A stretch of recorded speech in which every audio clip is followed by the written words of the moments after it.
Okay, so I'm going to try to explain again how to make this wall and make it simple for you. We have components. Components are going to make up each of the different parts that go into the wall. So over here you can see that I have almost like a Lego set. These are all the pieces that I need to build this. In order to make a component, we need to draw the object first and then make that a component by selecting it. So let's draw a 2x4. So I'm going to draw with the pencil tool. I'm going to start here. I'm going to go this direction, 4 inches, 2 inches, 4 inches, and close up where we started. Then I'm going to use push-pull to pull that upwards 8 feet. Notice in the bottom corner where the clock is on my computer screen that the distance says 8 apostrophe. For imperial units, when we use apostrophe, we mean feet. When I hit enter, it will extrude that or push-pull that up 8 feet. Now this that I have created here is not a component yet. This one next to it is. Notice when I select the component, it selects everything. When I select the component or the part of the component here, it's no longer grouped together, or it is not grouped together.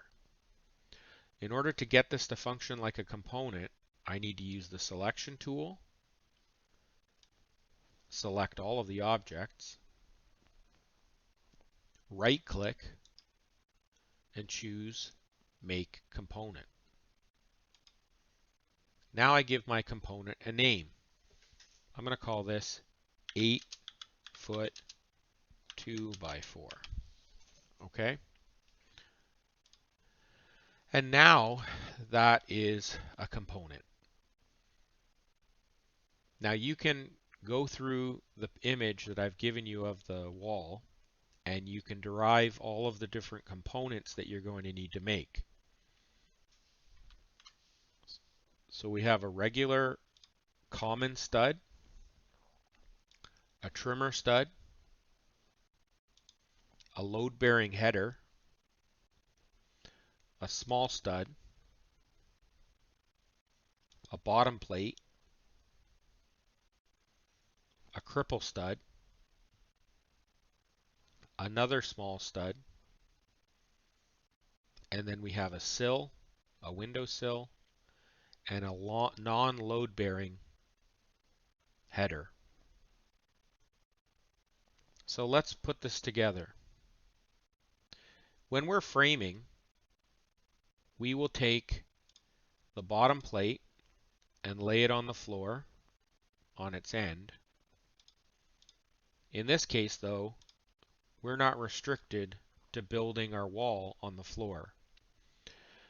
So what we're going to do is build this wall vertically. Normally in the construction site, you would build it laying flat, and then you would get some people to lift it up and flip it up so it sits vertical. So we're going to build this way, though, and we're going to use the move tool to move something. We're going to move this first stud, and it's important that you grab a hold of it where you want to place it down. So I want to place it down over there. I want to grab hold of that same location on this object. So on my typical stud, I'm going to click here, and then I'm going to position it where I want to place it. Click there. Okay. Now if I wanted to copy that stud several times, what I would do is select the stud,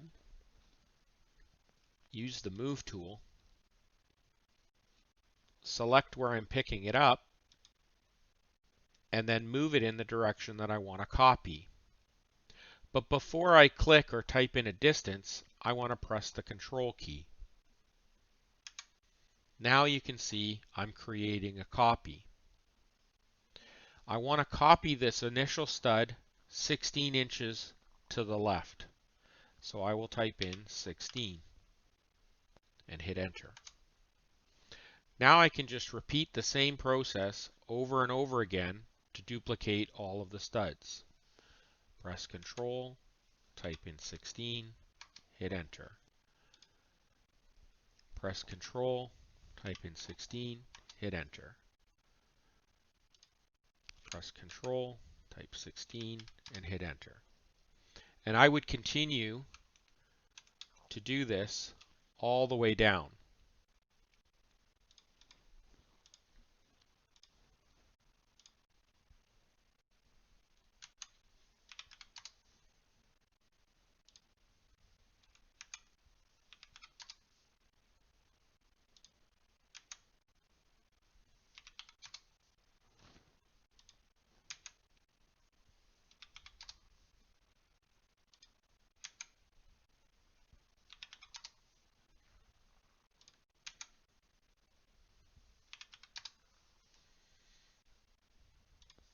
Okay, our bottom plate is in, all of our studs are in, and now we need to create a top plate. Top plates are actually doubled up, so we'll have two of those. So I'm going to select my bottom plate. I'm going to take the move command, and I'm going to move it from here to there, remembering to press Control. I need to do it again to get two of them. Click here, press Control, move it up. So now we're starting to get here. We need to put in the door opening and cut these studs off where they need to be. Now on the diagram, it is 6 inches from the first stud to the outside stud of the door.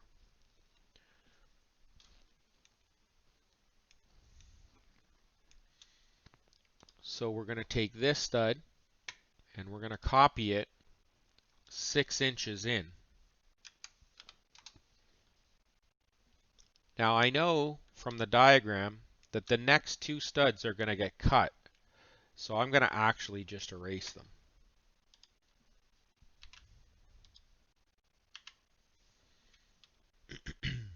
We also know that from the diagram, on the inside of that stud we just created is a trimmer stud. The trimmer stud on the inside of the door is 7 feet tall. I'm going to move this trimmer stud to right there. Now a header has to go above here. We could copy the next trimmer stud to where it needs to go, but I'm going to use the header to help me locate where that is.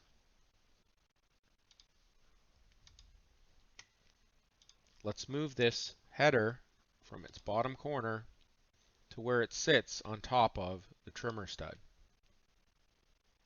You can see that now I know where the other side of this door opening is. I can take that trimmer stud and I can copy it from here to there. I also need to copy the next regular or typical stud or common stud to here. Press Control, place it down.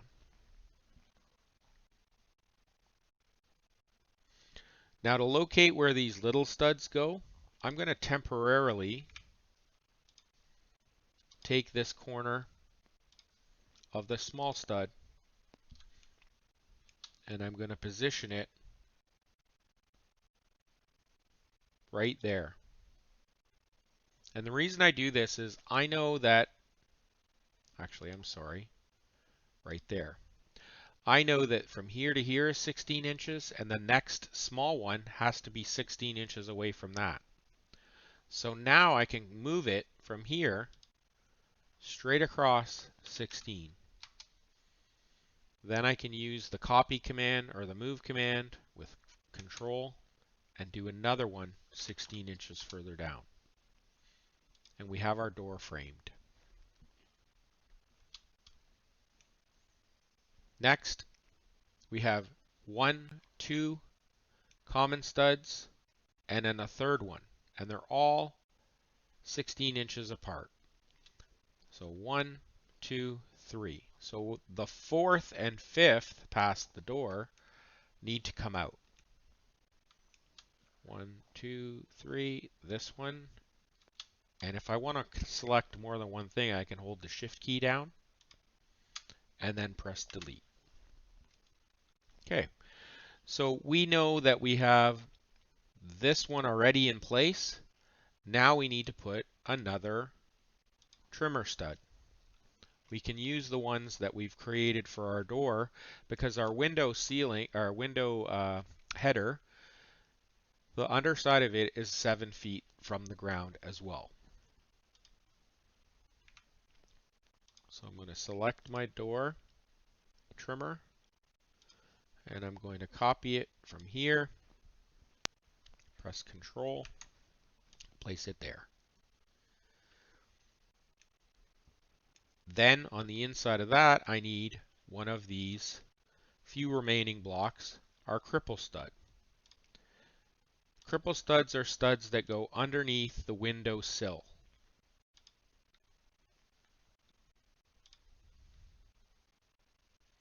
Next, I'm going to take my window sill and I'm going to move it like we did with the header to here.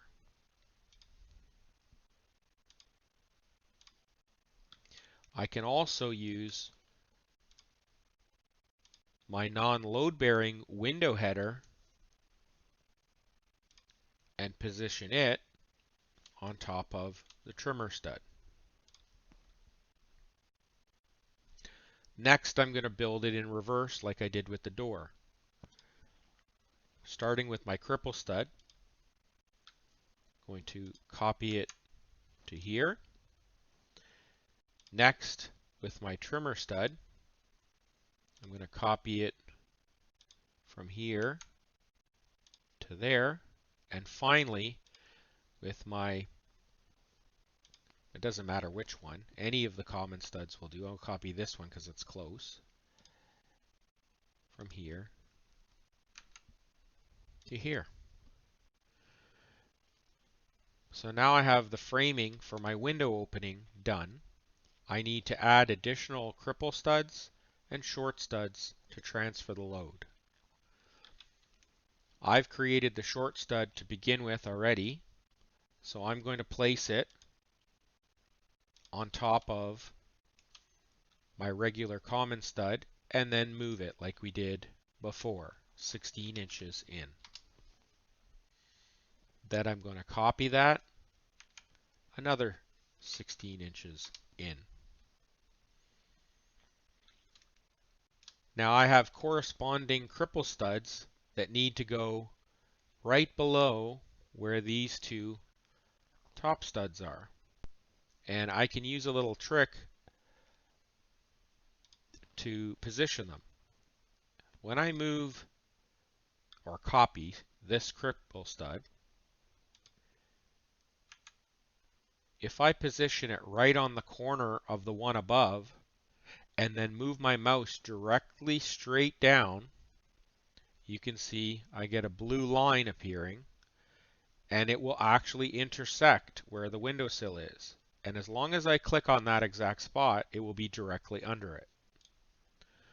Now I can just copy this over 16 inches. And just like that, we've taken our Lego set, our little component set, and we've built a framed wall which has a door and a window. Hope this helped. Please let me know if you have any questions, and we'll see you next time.